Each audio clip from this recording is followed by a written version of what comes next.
Good evening all of you. Percentage के इस नए सेशन में आप सबों का स्वागत है। इससे पहले परसेंटेज का मैंने 2 वीडियो बनाया है। पहले वाले वीडियो में मैंने कॉन्सेप्ट को एक्सप्लेन किया है और दूसरे वाले वीडियो में मैंने कुछ प्रश्नों को बनाया है। और आज ये परसेंटेज का तीसरा वीडियो होगा और कुछ प्रश्नों के साथ आज फिर से इन सारे प्रश्नों पे चर्चा होगी और आप देखेंगे कि इन सारे प्रश्नों को मैं कैसे डिफरेंट तरीके से और विद इन सेकेंड बनाता हूँ।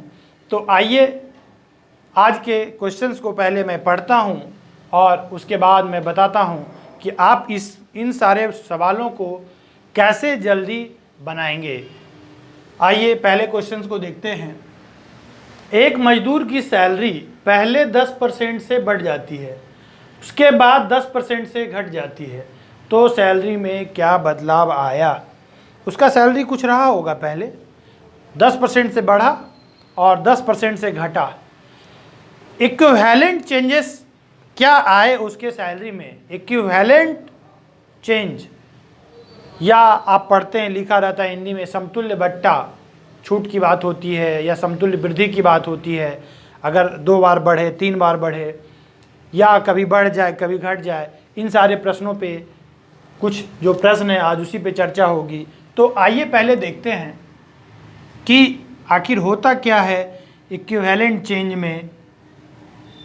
मान लेते हैं कि किसी की सैलरी पहले X% से बढ़े और फिर Y% से बढ़े। यहाँ कुछ रहा होगा उसकी सैलरी, तो इक्विवेलेंट चेंजेस क्या आएंगे। इक्विवेलेंट चेंज के लिए यदि आप देखते हैं तो बोलते हैं X + Y + XY y 100।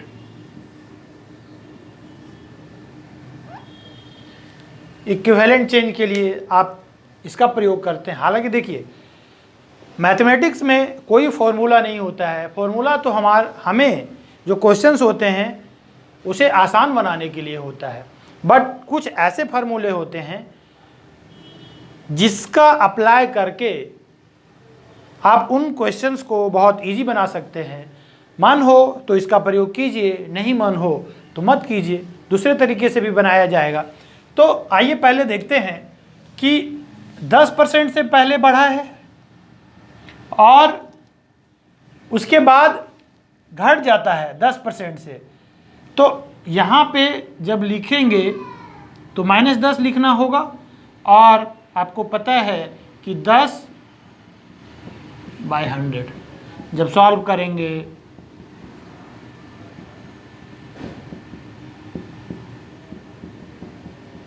%1 से उसकी सैलरी में चेंजेस आएगा। इक्विवेलेंट चेंज जो होगा वो 1% होगा। मेरा कहना है ये तो आप यहाँ पे बनाए, लेकिन ऐसे सवालों को तो आप मन में बना लीजिए। 10% से बढ़ा और 10% से घट गया तो ये तो ख़त्म हो गया ना, 0 हो गया। और 10 × 10/100, चूँकि यहाँ पे माइनस है तो यहाँ पे माइनस हो जाएगा। 100/100, ये काटिए मत, पॉइंट बैठा दीजिए, -1% से चेंज आएगा। मेरा कहना है कि मन में बन जाना चाहिए। नहीं समझ में आया। 10% से बढ़ा, 10% से घटा, कैंसल। आपको जब ये पता है कि X + Y, तो ये तो कैंसिल हो गया। और एक प्लस और एक माइनस का साइन जो है वो माइनस में होगा। और 10 × 10, अब नीचे में तो पहले से 100 है ना, तो -1% का चेंजेस आएगा। समझ में आ गया होगा कि इक्विवेलेंट चेंजेस में किस तरह से करते हैं। लेकिन मेरा कहना है कि यदि ऐसे नहीं बनाना हो तो आप मान लीजिए कि उसकी सैलरी जो है शुरुआत में 100 रहा होगा। उसकी सैलरी 10% से बढ़ने का मतलब क्या हुआ, अब उसका सैलरी 110 हो गया है। और उसके बाद 110 पे 10% घटाना, 11 घटा दीजिए, 99। पहले उसका 100 था, अब 99 है। -1% का चेंजेस, कमी आया कि नहीं, बताइए। नहीं समझ में आया। बोले इनिशियल में उसकी सैलरी 100 रही होगी। तो 10% से बढ़ने का मतलब 110 हो गया है अब, और 110 जब बढ़ा उसके बाद उस पर 10% घटने का मतलब आपको पता है कि 110 का 10% निकालेंगे तो 11 होगा, 11 घटाएंगे तो 99 आएगा।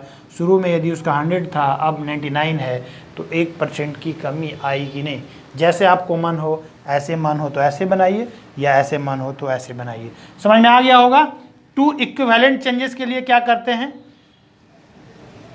उसके बाद आइए इन प्रश्नों को देखिए। एक दुकानदार अपने सामान पर वास्तविक मूल्य से 20% अधिक अंकित करता है और उसके बाद 10% का छूट देता है, तो कितने प्रतिशत का लाभ हुआ। 20% से ज़्यादा अंकित किया, 10% का डिस्काउंट दिया, घटा दीजिए 20 माइनस 10, 10 आया हुआ है और एक बढ़ रहा है और दूसरा घट रहा है। तो यहाँ पे 200 बाई 100, 2 की कमी, 2 घटेगा, 10 माइनस 2, 8% का प्रॉफिट होगा। नहीं समझ में आया। ये देखिए, पहले 20% से बढ़ाया, उसके बाद 10% का डिस्काउंट दिया, तो इक्विवेलेंट चेंजेस क्या आया ये आपसे पूछ रहा है। तो क्या करेंगे, इस पे ऑपरेट कीजिए, 20 और माइनस 10 और 20 इंटू 10, यहाँ पे माइनस दे दीजिए क्योंकि एक प्लस माइनस माइनस होगा, ये घटेगा 10 माइनस, इसको 200 बोलिए, पॉइंट बैठाइए, 8% की वृद्धि होगी। समझ में आया। इक्विवेलेंट चेंजेस का ही ये भी प्रश्न है, इस पे बनाइए, या फिर समझ में आ गया होगा। यदि ऐसे नहीं बनाना हो तो कोई बात नहीं, बोलिए कि दुकानदार का वास्तविक मूल्य जो रहा होगा शुरू में 100 रहा होगा, यदि 20% अंकित करता है तो अब उसका अंकित मूल्य हो गया 120, और जो डिस्काउंट होता है, छूट जो होता है अंकित मूल्य पे दिया जाता है, 10% डिस्काउंट का मतलब 120 पे 10 डिस्काउंट देने का मतलब अब वो 108 में सेल कर रहा है, 100 में खरीदा था 108 में सेल कर रहा है, 8% का प्रॉफिट हुआ कि नहीं। बताइए, 2 तरीके से मैंने बताया, आपको जैसे इजी लगता है वैसे बनाइए। परसेंटेज के सवाल में कुछ नहीं रखा होता है, यदि आप परसेंटेज निकालना जान गए तो इन प्रश्नों को आप विद इन सेकेंड बना लेंगे। क्या था इन प्रश्न में, देखिए तो 20% अगर एग्जाम में आ जाए, 20% से बढ़ाया, 10% का डिस्काउंट दिया, घटा दीजिए क्योंकि एक प्लस एक माइनस है, 10 आएगा, 10 आएगा। आपको पता है ना, x बाई वाई बाई 100 होता है, और एक प्लस एक माइनस है तो माइनस में आएगा, यानी 10 में से कुछ घटना है। 20 गुने 10 200 और बाई 100 है तो 2 घटेगा, तो 10 में से 2 घटेगा, 8 प्लस में आया, मतलब 8% का प्रॉफिट होगा। समझ में आ गया होगा ये दोनों प्रश्न आपको बहुत अच्छे तरीके से। उसके बाद आइए, इक्विवेलेंट चेंज का ही प्रश्न है, लेकिन 3 इक्विवेलेंट चेंज रहे तो क्या करेंगे। मैं इसे इसलिए मिटा दिया हूँ ताकि बनाने में यहाँ पे सुविधाएं होगी। 3 इक्विवेलेंट चेंजेस है ना, 10%, 15% और 20%। तो आइए तो देखिए, तो अभी 2 इक्विवेलेंट चेंज के लिए जो बताए थे क्या बताए थे कि यदि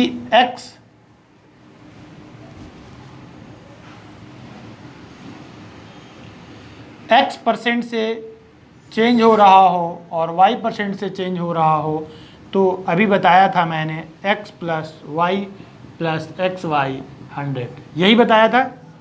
लेकिन 3 इक्विवेलेंट चेंज हो, ऐसा कुछ नहीं है कि 10%, 15% और 20% का छूट ही दिया जा सकता है, इतना से इंक्रीज भी कर सकता है, एक बार बढ़ सकता है, दूसरा बार घट सकता है, तीसरा बार बढ़ भी सकता है। तो 3 इक्विवेलेंट चेंज के लिए क्या करते हैं, यदि x%, y% और z% से चेंजेस हो तो बोलते हैं x plus y plus z, x y plus y z plus z x by 100 और plus x y z by 100 का स्क्वायर, ये होगा। देख लीजिए, समझ लीजिए, यदि ऐसे मन करे तो बनाइए। रूल हमारे लिए है, हम रूल के लिए थोड़ी है। मन करेगा तो ऐसे बनाएंगे, नहीं मन करेगा तो नहीं बनाएंगे। आइए समझ लीजिए, जब डेटा सीधा हो तो आप इस पे बना सकते हैं, इजीली बन सकता है। इन प्रश्नों को बनाएं, देखिए बनाते हैं। 20, 10, 30, 40, 5, 45 बोलिए, और ये बोलिए 150, 300, 450 और 200, 650 हो जाएगा। तो 100 है, 6.5 बोलिए, और XYZ करेंगे तो 3 पे 40.3 बोलिए, जोड़ दीजिए तो 58.1 आंसर आया। बोलिए समझ में आया? नहीं समझ में आया? कुछ नहीं किया गया है, इसको मन में ऑपरेट करके जो आप यहाँ पे लिखेंगे उसे मन में ऑपरेट करके यहाँ पे लिखा गया है। आइए आपको मैं बताता हूँ कैसे किया गया है। 10 + 15 + 20, XY को मल्टीप्लाई करेंगे तो 150 आएगा ना, ये 300 आएगा ना, और ये 200 आएगा। समझ में आ रहा है? और बाय 100, और XYZ को मल्टीप्लाई करेंगे तो 15 × 2 करेंगे तो 4 0 होगा। ये 2 और वो 4, और नीचे में 4 0 पहले से था।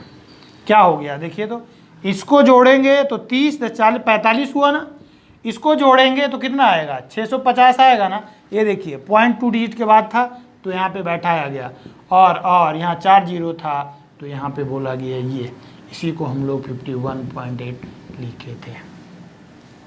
मन में होना चाहिए।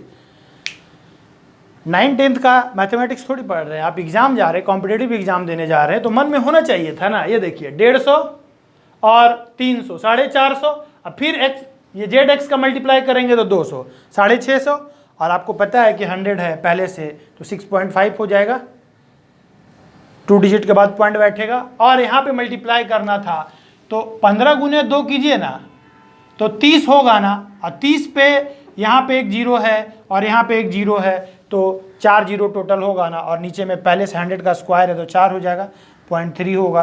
45 और 6 51, और 0.5 और 0.3 जुड़ के इतना हुआ। ठीक है, ये वहाँ पे ज़्यादा इजी है, या वहाँ पे आपको बेनिफिशियल होगा जहाँ पे या तो तीनों इंक्रीज कर रहा हो या तो तीनों डिक्रीज कर रहा हो। लेकिन यदि पहले बढ़े फिर घटे या बढ़े तो वहाँ इस तरह से ऑपरेट नहीं करेंगे। ठीक है, आपको ऐसे समझ में आए? इसी क्वेश्चंस को बना के दिखाता हूँ दूसरे तरीके से। ऐसे बनाने का मन करे तो बनाइए, नहीं तो पहले 2 को लीजिए ना, पहले 2 को कर लीजिए XY वाला पे, तो 15 और 10, नहीं समझे? 10 और 15, और 10 × 15 कीजिए, ठीक है, 25 और +1 तो 26.50 हुआ ना। देखिए यदि आप ऐसे करते हैं तो आपको दिक्कत होगी, क्योंकि ये जो 2 इक्विवेलेंट चेंज आया उसके साथ इसको ऑपरेट करना है और मल्टीप्लाई करने में दिक्कत होगी। तो जब भी डेटा लीजिए तो पहले सुंदर वाला डेटा ले लीजिए ना, जिससे कि पॉइंट में नहीं आया। जैसे ये 3 इक्विवेलेंट है तो पहले इन दोनों को ले लेते हैं, तो कितना होगा देखिए, तो 20 और 10 30 और 2 32 होगा कि नहीं? मन में कर लिए। x 10 और z वाले को ले लिए, इसको ले लिए, तो 20 और 10 ये दोनों को पहले ऑपरेट किए, तो 20 और 10 30 हुआ ना, और 10 × 20 करेंगे तो 200, और बाय 100 रहेगा तो 2 उसमें ऐड हो जाएगा, 32 आ गया है ये दोनों। अब एक बचा हुआ है ना, इसको ऑपरेट कीजिए, इसको ऑपरेट कीजिए, इसको ऑपरेट कीजिए, 32 × 15/100। ये देखिए यहाँ पे जोड़ेंगे तो 47, ये 47 होगा ना, 47 होगा। और ये देखिए 32 × 15 करने आता है नहीं, 30 × 16 कीजिए ना, 48 होता है, 4.8 होता है, 51.8 आंसर होगा। नहीं समझ में आया? इससे 2 इसको दे दिए, एक्चुअल में ये ऐसे किया गया है, इसको लिखे 16 × 2 × 15, ये हो गया 30, और 30 × 16 किए तो 16 × 48, और नीचे में यहाँ पे पॉइंट बैठा दिए 2 डिजिट के बाद, इसको ऐड कर दिए, ये आंसर हुआ।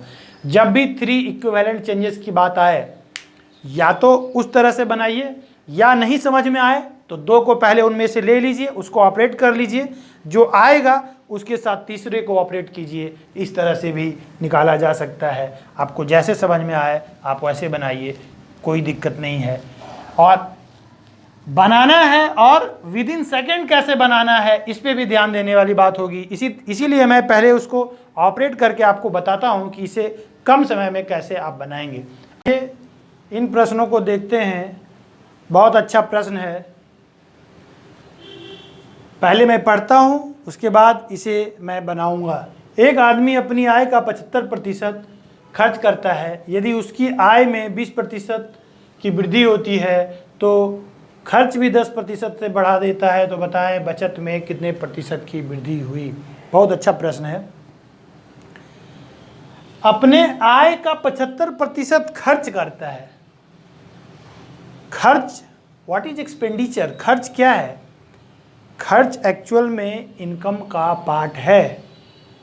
अरे भाई कमाएंगे तभी तो खर्च करेंगे। ये देखिए इतना कमाए, इसमें से इतना खर्च कर दिए, मतलब इतना बचाए।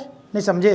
यदि कोई व्यक्ति इतना कमा रहा होगा तभी तो इतना खर्च करेगा, तभी तो इतना बचाएगा। मतलब ये हुआ कहने का मतलब कि income equals to expenditure plus saving होता है। आय इक्वल्स टू खर्च प्लस बचत होता है। तो हम बोलते हैं कि कोई व्यक्ति यदि 100 रुपया उसका इनकम हो रहा होगा तो खर्च 75% करने का मतलब वो 75 खर्च कर रहा होगा और 25 बचा रहा होगा। एक्चुअल में खर्च दिया हुआ था, तो हम इनकम यदि 100 बोलेंगे तो खर्च 75 किया तो 25 बचाया। ये बहुत मज़ेदार सवाल है, इसको हम डिफरेंट तरीके से करके बताएंगे। लेकिन एक्चुअल में स्टूडेंट क्या करते हैं वो देखिए। बोलता है यदि उसकी आय 20% से बढ़ जाती है, ओके, ये आय उसका 20% से बढ़ गया, तो स्टूडेंट बोलते हैं कि अब उसका आय हो गया है 120। ओके ठीक है, तो खर्च भी 10% से बढ़ा दिया ना, ज़्यादा कमाने लगा ना 20% से, तो खर्च भी बढ़ा दिया 10% से। तो 10% मतलब 7.5, 82.5। 120 में 82.5 घटाने आता है, टाइम लगेगा। मैं बोलता हूँ 37.5, मतलब इन दोनों को जोड़ेंगे तो इतना आएगा। तो बोलता है कि ये बताइए कि बचत जो था उसका सेविंग कितने % की वृद्धि हुई। तो पहले 25 था, अब जो है 37.5 है, तो 12.5 रुपया का वृद्धि हुआ ना। यदि 25 रुपया पे 12.5 रुपया बचा रहा होगा, मतलब उसके बचत में 50% की वृद्धि हुई। ठीक है, बना सकते हैं, स्टूडेंट ऐसे ही बनाते हैं। लेकिन आपको पता है इसमें दिक्कत क्या होगा? 120 में से 10% निकालने के बाद 82.5 होगा, इसको घटाना पड़ेगा, फिर जो आएगा उसमें से परसेंटेज निकालना पड़ेगा। ये अच्छा नहीं लगा। इसको थोड़ा और डेटा को ईजी लेते हैं, ऐसा करते हैं, ऐसा करते हैं कि बोलते हैं पहले 100 रुपया कमा रहा था, इनकम था उसका, तो 20% बोलते हैं ना कि 20% का वृद्धि हुआ, तो ये बोल सकते हैं अब 20 रुपया ज़्यादा कमा रहा है। 20% से बढ़ने का मतलब अब 20 रुपया ज़्यादा कमा रहा है। तो पहले उसका एक्सपेंडिचर 75 था और 10% से अपना एक्सपेंडिचर बढ़ा देता है, खर्च ज़्यादा करने लगा, 10% मतलब 7.5 खर्च कर रहा है। बोलेंगे भाई 20 रुपया ज़्यादा कमा रहा है तो उसमें से 7.5 रुपया ज़्यादा खर्च कर रहा है, मतलब क्या हुआ? 12.5 बचा रहा है। 25 रुपया पहले था, अब 12.5 है, कितने % हुआ? 50% उसके बचत में वृद्धि हुआ कि नहीं? बताइए। ये थोड़ा अच्छा था पहले से, लेकिन मेरा कहना है ये भी अच्छा नहीं लगा, इसमें भी दिखाई नहीं दिया। तो बोलेंगे अब क्या करेंगे? इधर आइए, क्या करेंगे? एक्चुअल में ये इसलिए परसेंटेज में, ये जो परसेंटेज में चेंजेस नहीं आया, डेटा कुछ भी लेने का, एक्चुअल में ये एक रेशियो है। ये देखिए, तो ये 3:1 का रेशियो है। यदि ये 25 है और ये 75 है, 3:1 है, तो बोलते हैं अब ना तो ये डेटा लेंगे, ना तो ये लेंगे, ना तो ये लेंगे। 3:1 का मतलब हम ऐसा करते हैं कि उसका इनकम बोल देते हैं 400 रहा होगा, 75% खर्च का मतलब 300 खर्च कर रहा है और वो 100 बचा रहा है। आपको पता है ऐसा क्यों किए? आइए आपको बाद में पता चलेगा।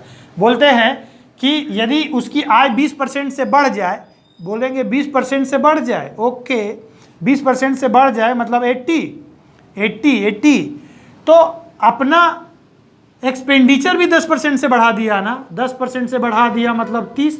बोलेंगे अब 80 रुपया ज़्यादा खर्च कर रहा है तो 30 रुपया 80 रुपया ज़्यादा उसका इनकम हो रहा है तो 30 रुपया खर्च कर रहा है, 50 बचा रहा है, 100 रुपया पे 50, 100 रुपया पे 50, मतलब 50% उसका बचत में वृद्धि हुआ कि नहीं। एक्चुअल में ये ऐसा इसलिए हुआ, डेटा कुछ और दिया हुआ था, हम उसको अपने तरीके से डेटा को इजी कर लिए। 75 खर्च कर रहा था, 25 बचाने का मतलब हुआ इनकम 100 था, हम बोले 3:1 का रेशियो है, ये काटिए ना 3:1, मतलब हम बोलेंगे कि वो टोटल इनकम उसका 400 था, उसका 75% खर्च किया तो 100 बचाया।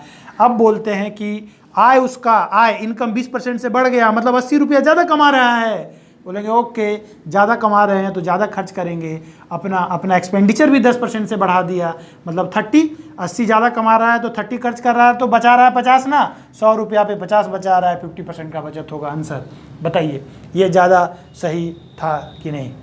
समझ में आ गया? आइए उसके बाद के प्रश्नों को फिर देखते हैं। दो संख्याएं क्रमशः 20% और 50% ज़्यादा है तीसरी संख्या से। ए के पास बी से 20% ज़्यादा है, यदि मैं ऐसा बोलूं और बोलूं कि बताइए तो ए के पास कितना है, तो नहीं बता सकते हैं। जिसके पास जितना है या होगा, पहले जिसके रिस्पेक्ट में बोला जा रहा है उसके बारे में तो बताइए उसके पास कितना है। यदि मैं बोलूं कि ए के पास बी से 20% ज़्यादा है तो बी को आप बोल दीजिएगा 120। क्यों? अगर ये 1000 बोलेगा तो समझ में आ रहा है? जिसके रिस्पेक्ट में बोला जा रहा है पहले उससे पूछिए कि वो कितना है। ये प्रश्न भी कुछ ऐसा ही है कि दो संख्याएं में पहला जो है 20 और 50 ज़्यादा है तीसरा से, तो तीसरा तो नहीं मालूम है ना, बोलते हैं ओके लीजिए तीसरा को बोल देते हैं कि 100 रहा होगा। अब उनमें से दो, पहला संख्या को बोल दीजिए 120 और दूसरा संख्या को बोल लीजिए 150, क्योंकि 20% और 50% ज़्यादा है तीसरा से, तो पहला वाला 120 हो गया और दूसरा वाला 150 हो गया यहाँ तक। अब पूछा गया है पहली संख्या दूसरी संख्या का कितना प्रतिशत है। ये देखिए पहला को पकड़ लीजिए और पूछिए बताइए जी ये इसका कितना प्रतिशत है। यदि ये 150 है और ये भी 150 रहता तो दोनों 100% इक्वल, क्योंकि जिसके रिस्पेक्ट में पूछा जाता है वो तो 100% होता है। नहीं समझ में आया? अब ये बोला जा रहा है कि पहला वाला जो है 120 ये कितना प्रतिशत है। यदि दूसरा वाला 100 रहा होगा तो, क्योंकि जो भी संख्या रहता है वो तो अपना 100% रहता है ना, 150 100% होगा तो 120 कितना प्रतिशत है, ये आपसे निकालने के लिए बोला जा रहा है। इजी है कि नहीं बताइए? देखिए बनाएंगे कैसे। इससे कितना कम है, देखिए तो इससे कितना कम है, कितना कम है, 30 कम है, 30 कम है, 30 कम है। और 120 पर 30 कम का मतलब आपको समझ में आ रहा है? ऐसे नहीं समझ में आया तो आप इसको ऐसे भी बना सकते थे। पहला को पकड़ लीजिए यदि निकालने में दिक्कत हो रहा है तो, और दूसरा को नीचे लिखिए और बाय 100 लिखिए, ऐसे लिखिए, ऐसे लिखिए, या तीसरा वाला भी मैं बताऊंगा कि कैसे लिखना है। 80% इसका आंसर होगा। ठीक है? कैसे? पहला संख्या दूसरा संख्या का कितना प्रतिशत, दूसरा वाला नीचे आएगा, काट दिया आंसर आया। यहाँ भी तो वही कर सकते थे, 100% है और जो बोला गया है वो ऊपर जाएगा और ये नीचे आएगा, ये दूसरा हुआ। या यदि आप परसेंटेज को समझते हैं तो बोलना है कि 120 150 पे कितना है, बोलेंगे छोड़िए ना 150 पे कितना है, इससे कम कितना है, इससे कम कितना है, 30 कम है ना। 150 पर यहाँ दिख रहा है 10% यदि कम रहता तो 15 होता, 30 कम है मतलब 20% कम है। नहीं समझ में आया? इससे ये कम संख्या में कितना कम है, 30 है ना, 30 कम है। 30 का मतलब क्या होता है, 10% का मतलब 15, 20% का मतलब 30, मतलब इससे 20% कम है। संख्या में वो 30 कम है लेकिन परसेंटेज में कितना कम है। या फिर ऐसे भी बोल सकते हैं कि इससे ये 30 कम है और 150 पे 30 1/5 होता है, 1/5 का मतलब 20% होता है, 20% कम है आंसर। ये वाला प्रश्न ऐसा प्रश्न है कि इससे बहुत सारे प्रश्न बनते हैं। क्यों? क्योंकि दो संख्या 20% और 50% ज़्यादा है तीसरी संख्या से। क्यों ज़्यादा रहे भाई? कम भी तो हो सकता है, कम भी तो हो सकता था। कितना? 20, तो ये 70 हो जाता और ये 50 हो जाता। अब ये भी तो पूछा जा सकता था कि पहली संख्या दूसरी संख्या का कितना प्रतिशत है। इस तरह से भी पूछा जा सकता है, दो तरह से और भी प्रश्न पूछा जा सकता है। कितना प्रतिशत पहली संख्या दूसरी संख्या का कितना प्रतिशत है, या दूसरी संख्या पहली का कितना प्रतिशत है, कुछ भी पूछा जा सकता है। ये भी तो पूछा जा सकता था कि पहली संख्या दूसरी संख्या से कितना प्रतिशत कम। इससे पहले वाले जो प्रश्न बताए, जो पहला वाला 120 था और दूसरा वाला 150 था, तो पहला वाला दूसरा का तो 80% हुआ क्योंकि वो 120 था, ये 150 था। यदि ये पूछा जाता कि कितना प्रतिशत कम है तो 20% बोलते कि नहीं, 20% कम था ना। तो इसी तरह से इसमें बहुत सारे तरह से पूछा जा सकता है, आप उसको बनाइएगा। मैंने आज परसेंटेज के कुछ सवालों को आपको ऑपरेट करके बताया कि इसे विदिन सेकेंड कैसे बनाना है। तो मुझे विश्वास है कि परसेंटेज आप जब पढ़ रहे होंगे तो मैं जिस तरह से बता रहा हूँगा आप उस तरह से बनाते जाइए। आगे के जितने भी चैप्टर्स आएंगे उसको पढ़ने में आपको बहुत मज़ा आने वाला है। तो यदि आप न्यू व्यूअर्स हैं तो मेरे वीडियो को लाइक कीजिए, सब्सक्राइब कीजिए और शेयर कीजिए। धन्यवाद।